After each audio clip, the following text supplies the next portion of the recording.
A $1 trillion prison built in the middle of the ocean held only one prisoner, and more than 100,000 guards watched over me day and night. Even the 10 supreme rulers bowed their heads before me, and 8 of the legendary war gods of the capital were personally trained by my hands, all because I was the strongest King of Xia, and today was the day I finally walked out of prison before I even stepped outside. Countless people were already waiting. A young girl wiped the sweat from her red face and complained, "Grandfather, our Chen family controls assets worth hundreds of billions. Why did we travel all this way just to wait for some prisoner named Qin Jiang?" The old man beside her instantly became furious and shouted, "Shut your mouth. The title of Ming King is not something someone like you can casually say. Every criminal locked inside this prison can shake the entire nation once released, yet all of them kneel before the Ming King. Do you even know why?" Although the girl looked frightened, she still argued back, what is so amazing about him? Could he really be stronger than the heavenly war gods guarding the borders? The old man sneered coldly, "Each heavenly king alone is enough to terrify enemy armies. But what you do not know is that 8 of the 10 heavenly kings are disciples of the Ming King." Hearing this, the girl instantly turned pale.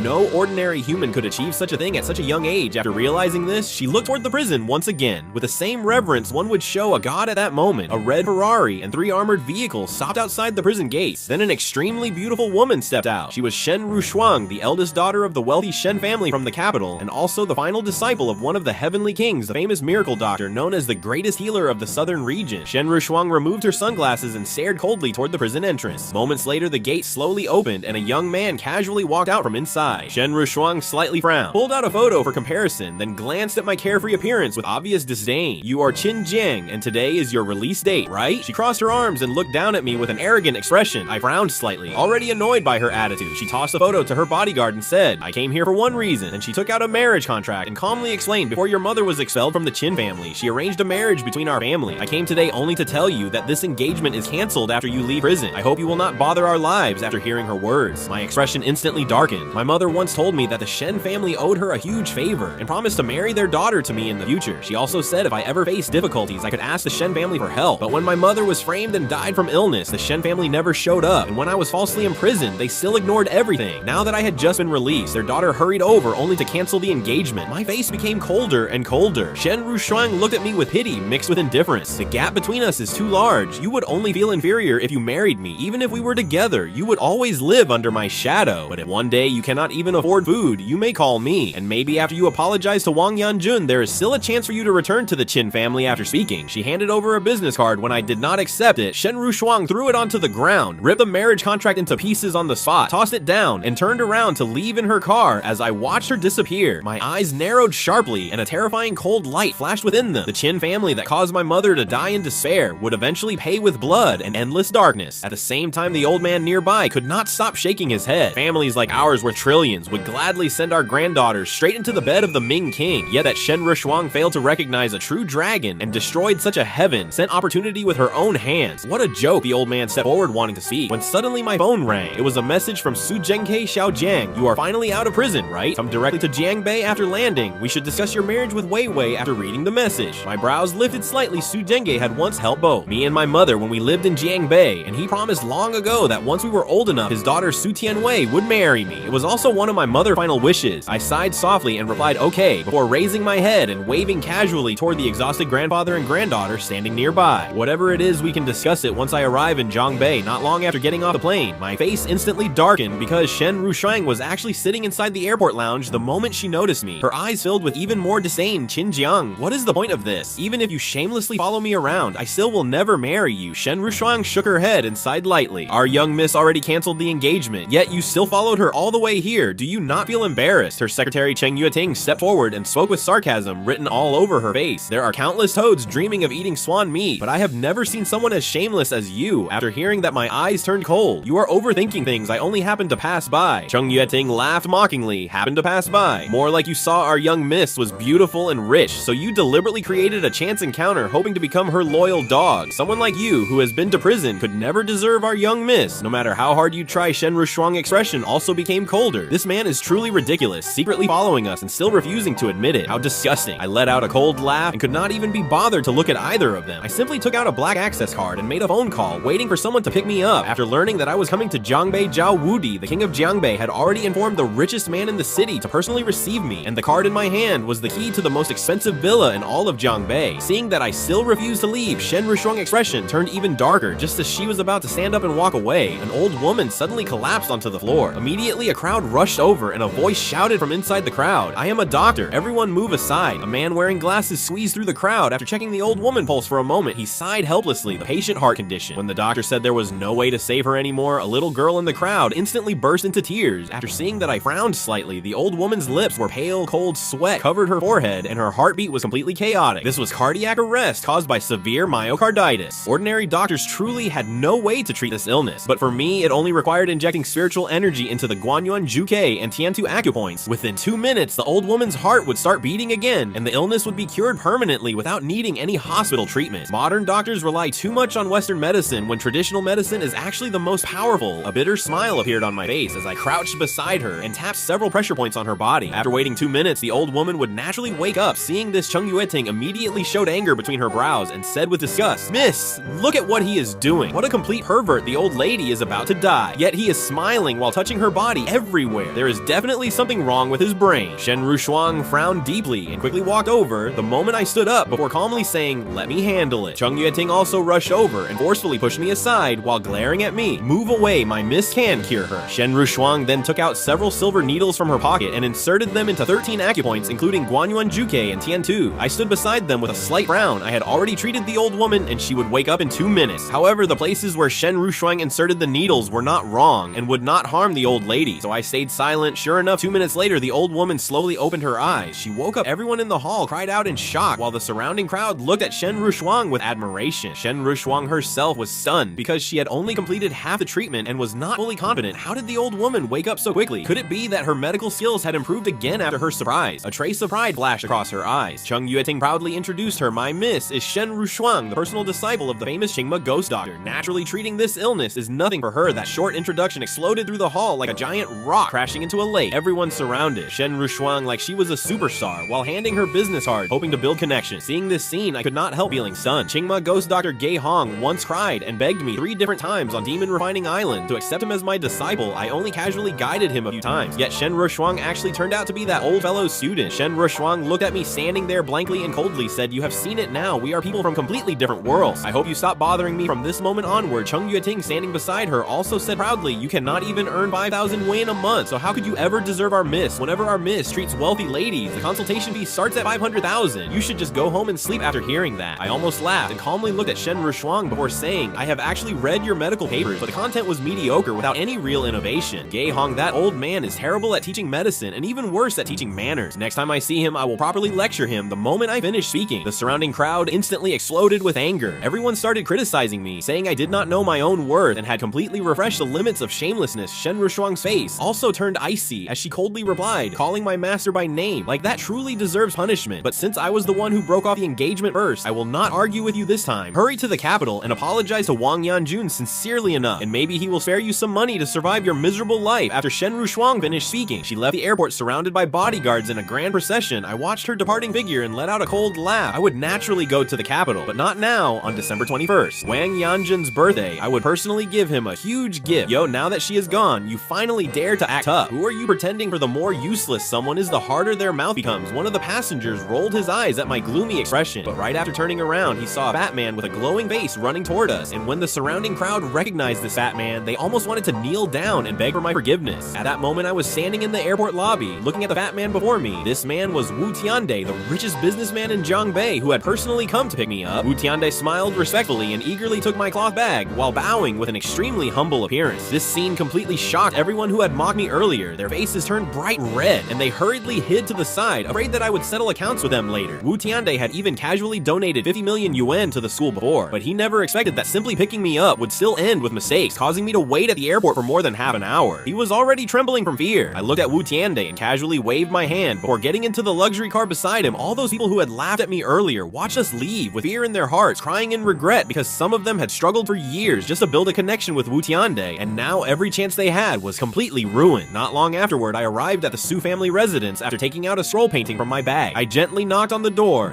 opened, and a sleepy-looking girl appeared at the entrance. "So you are here too, Yan Yan." I smiled warmly at the girl before me. Her name was Zhou Hongyan, the daughter of Su Tianwei's aunt, and I had met her several times before. She had obviously been sleeping earlier and was stunned for a moment after seeing me, before her expression instantly turned cold after telling me to change my shoes. She yawned and returned to her bedroom. At that moment, a cry of shock and endless praise came from the study room, mixed with faint exclamations mentioning Master Wang Ming. Ming and authentic artwork. I slightly raised my brows and placed a package and painting near the entrance a few days ago. While feeling bored in prison, I casually painted several artworks. Among them was this painting called Cold Pine in Solitude at the time. I was not in a good mood, so I threw them all into the trash. It was probably picked up by the prison cleaner, who felt it was too wasteful to throw away, and secretly sold it outside. Thinking about that made me laugh softly. Oh, Shaoxin is here. You are looking more and more like your mother. Su Zhenghei smiled warmly after seeing me and patted my shoulder, but nearby, a young girl suddenly snorted coldly. That girl was Su Tianwei, the daughter of Su Zhenghei. She looked at me with complete disgust, unable to imagine how miserable her life would become if she spent the rest of it with someone like me. However, her father was the unquestionable head of the family, and once he made a decision, nobody could change it. Su Zhenghei's wife, Li Daiqin, was also full of resentment, feeling that a useless ex-prisoner like me was completely unworthy of marrying her daughter. Her daughter was already the company president right after graduating from university, and the man she deserved should at least be someone on the level of Zhang Peng. At that moment, Su Zhenghei pointed toward a square-faced man beside him and smiled. This is Liu Daqian, the manager of Tianxing Construction. Shaoxing, come over and greet Manager Liu. I politely greeted him, and after Manager Liu casually nodded his attention, returned to the painting after observing it carefully. For a while, he sighed emotionally. This painting perfectly expresses Master Wang Ming's proud and unyielding state of mind. Look at this withered pine tree. Despite the crashing waterfall and powerful mountain winds, it still proudly stands halfway up the mountain. Just from these brushstrokes, one can clearly feel Master Wang Ming's unyielding spirit in the face of hardship. Manager Liu then pointed at the pool beneath the waterfall and said, "No. Do you see this fish? All the other fish are desperately swimming against the waterfall, symbolizing the leap through the Dragon's Gate. But what is this fish doing? It is peacefully resting alone by the shore, completely carefree, Miss Su. What kind of mentality do you think Master Wang Ming wanted to express through this fish?" Su Tianwei was immediately stumped by the question. After thinking for a moment, she answered, "I think Master Wang Ming wanted to use this fish to express a hidden light without conflict." "I don't think so." Old Liu shook his head proudly. The hidden meaning of this painting actually lies within the fish, using its white tail to gather strength before leaping through the Dragon Gate. That is the true intention behind it. Su Tianwei awkwardly smiled and gave Manager Liu a thumbs up, saying as expected of Master Wang Ming's biggest fan, "Your analysis is absolutely perfect compared to you. I feel completely inferior." Hearing this left me stunned, because that pine tree was only painted after I accidentally spilled ink on the paper and had no choice but to turn it into a tree, while that fish was even more random, because some tomato sauce dripped onto the painting and could not be wiped away. So I casually added a few strokes of red ink to cover it. Where was all this deep meaning supposed to come from? These two flaws were actually the biggest failures in the entire painting, and most importantly, the artwork before them was only a copied imitation. I could not help shaking my head while revealing a helpless smile. "What do you mean by that?" Su Tianwei instantly became unhappy after seeing my expression. "You are just a criminal who recently got out of prison. Instead of waiting quietly in the living room, you are standing here, shaking your head and laughing at a famous painting. How embarrassing. This painting has little collection value, and besides, it is a fake copy." Seeing Liu Daqian treating it like a priceless treasure, I did not want to deceive him, so I simply spoke my thoughts the moment I finished speaking. Li Daiqin immediately exploded. "Do you even understand art? Do you know who Master Wang Ming is? This painting costs way more than 3 million yuan. How could it possibly be fake? You know absolutely nothing yet. Still dare to speak nonsense. Get to the living room right now." Su Zhenghei also frowned awkwardly before smiling at Manager Liu. "Little Qin does understand manners. Please don't be angry after speaking." He secretly signaled me with his eyes. "Shaoxin, go drink some tea in the living room and later have a few drinks with Manager Liu." However, I calmly replied, "This really is an imitation. Wei Wei must have spent a lot of money on it. You should hurry and return it." I knew Su Tianwei bought the painting to flatter Manager Liu. If I did not point it out and he brought it back, anyone experienced would immediately see it was fake, and at that point, Manager Liu would definitely lose face and become furious. Su Tianwei angrily glared at me. "Qin Jiang, are you done yet? When I bought this painting, I even hired researchers from Jiangmei Museum to verify it. Do you think you are better than them? Just because you have seen a few paintings from Master Wang Ming doesn't mean you can act arrogant everywhere." Facing her sharp gaze, my expression darkened as I pointed toward the seal on the scroll. This seal is almost identical to the original artist's seal, which proves the forger is highly skilled. But if you look carefully, you will notice the seal is far too smooth without any texture of carved stone. This clearly shows it was replicated using a photographic plate. Hearing this, Liu Daqian's expression changed immediately as he hurriedly took out a magnifying glass and leaned closer. After a moment, his face suddenly darkened and he slammed the magnifying glass onto the table before coldly saying, "The young man is right. The seal was made from a photographic plate, and even the local line details are incorrect. This really is a fake." The three members of the Su family were instantly stunned, while Su Tianwei became so depressed she could barely breathe. She bought this painting for Liu Daqian to secure a business project. But now, not only was the project ruined, she had even offended Manager Liu. Seeing the situation turning bad, Su Zhenghei quickly stepped forward to smooth things over. "Manager Liu, please don't be angry in the antique world. Genjia is always difficult to distinguish. Even experts make mistakes. Let's prepare some food and drinks and relax together." After speaking, he immediately pulled Liu Daqian toward the living room. As Su Zhenghei passed by me, he quietly said, "You and Wei Wei should go to the Civil Affairs Bureau now and register your marriage. Leave everything here to me when you come back later." later, accompany Manager Lu for some drinks. Uncle Su, isn't this moving too fast? I awkwardly touched my nose, but Su Zhenghe laughed. 10 years ago, your mother and I already discussed this. Where is the rush? He then pushed both me and Su Tianwei out the door. Although Su Tianwei looked completely unwilling, she still followed me to register the marriage not long afterward. I stared blankly at the marriage certificate in my hand. So I am married now. In the photo, Su Tianwei's face looked ice cold, almost dragging to the ground. At that moment, she suddenly spoke. You are an ex-convict with a criminal record who cannot even find a job while I am the president of the Su group. You should understand that we are people from completely different worlds. Even though we are legally married, don't even think about sharing a room with me once my father changes his mind. We will divorce. Hearing that, I did not bother explaining much. Not long later, we returned to the Su family, and the moment the door opened, we saw Manager Lu laughing loudly while holding another scroll. This painting called Jiangnan Rain. Mist is an authentic masterpiece from Master Wang Ming. President Su, I won't stay for dinner tonight. Prepare everything well, because we will sign the contract the day after tomorrow. I glanced into the room and noticed another man in the living room, dressed in an expensive spotless suit while smiling confidently. This man was Zhang Peng, the one pursuing Su Tianwei. At that moment, Su Zhenghe tightly held Zhang Peng's hand while gratefully saying, "This is wonderful. Young Master Zhang, you truly arrived like timely rain. If you had not brought this painting today, the whole project would have failed. You spent too much money this time. I will definitely repay you for the painting someday." Zhang Peng casually smiled and replied politely, "Uncle, you are too formal. Wei Wei is my friend, so naturally her problems are my problems." After hearing this, I frowned and looked toward the entrance because the Jiangnan Rain Mist painting I brought earlier was gone beside me. Su Tianwei quickly walked toward Zhang Peng, excitedly asking, "Young Master Zhang, you bought a genuine painting from Master Wang Ming and gifted it to Manager Lu Wei Wei. Don't get emotional. We are good friends. This is what I should do." Zhang Peng replied with a smile before shifting his gaze toward me just then. Li Daiqin walked out from the kitchen, and Zhang Peng asked, "Who is this?" After hearing the question, Li Daiqin mocked me in a strange tone. "Just a useless toad who recently got out of prison. Young Master Zhang, don't mind him. Unlike certain people, you came here and even spent so much money helping Wei Wei. Truly thoughtful. Some people disappear for years and return empty-handed." I ignored Li Daiqin and calmly looked at Zhang Peng before saying, "That painting was my gift for Uncle Su. When exactly did it become yours?" The moment those words came out, everyone froze while Li Daiqin instantly shouted angrily, "Qin Jiang, do you even have shame? Do you know your own worth? That painting cost several million yuan. Could you even afford it? You always try stealing credit for everything. Why don't you also claim Wang Yuexian's famous golden flute belongs to you too?" After hearing my words, Zhang Peng not only refused to admit it, but even mocked me instead. Auntie Qin brother probably felt embarrassed for not bringing any gifts, so in order to establish himself in the Su family, he claimed the painting was his. I can understand him, but that painting definitely does not belong to him. After speaking, Zhang Peng even seriously pointed toward the entrance when I arrived. I only brought 2 bottles of wine and no painting at all. This tactic of retreating first instantly pushed Li Daiqin's dissatisfaction toward me to the limit. "Qin Jiang, my daughter already married. You still want to steal young Master Zhang's credit. His things are obviously his, yet you shamelessly claim they belong to you. Aren't you embarrassed? Because I definitely am seeing everyone around me staring with contempt." I helplessly continued explaining, "Auntie, I was not joking when I entered earlier. I really placed the painting beside the entrance. If you don't believe me, you can ask Zhou Hongyan. She opened the door when I arrived." Su Zhenghe nodded and replied, "That makes sense. Yanyan has been sleeping all day anyway. Let's wake her up and ask." After a moment, Zhou Hongyan opened the bedroom door while yawning. But when Li Daiqin asked if she saw me bringing a painting earlier, Zhou Hongyan blinked rapidly before seriously replying, "A painting from Master Wang Ming. I didn't see anything." Instantly, everyone's eyes landed on me, wanting to see what excuse I still had left. Seeing this, I stopped explaining altogether. After letting out a cold laugh, I looked directly at Zhang Peng and said, "I advise you to stay kind. Otherwise, later you won't even have the chance to kneel and beg." Su Zhenghe immediately shouted, "Enough.